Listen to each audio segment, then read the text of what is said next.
So we are actually in an interesting crossroad. Clopidogrel has been used as the antiplatelet agent, a ADP blocker, a P2 white receptor blocker, and there is actually another agent that has been tried in clinical trials with Ticagrelor, or also called Brilinta.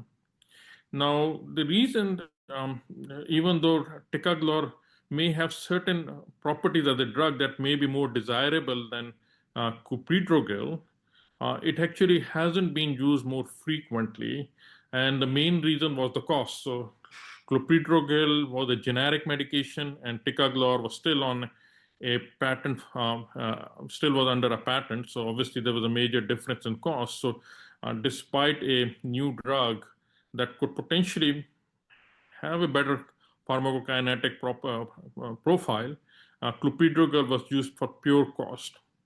So now Ticagrelor is going to become generic, so which means that we will be using more of Ticagrelor.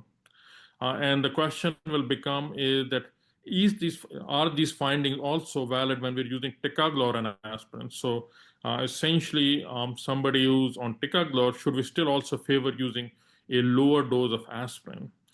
I think that although the data is not conclusive because there's not that many studies in patients with transient ischemic attack and ischemic stroke using Ticagrelor and aspirin, but the general thought has been that these findings should be extrapolated. So patients who are going to be placed on Ticagrelor should also be on a lower dose of aspirin preferentially.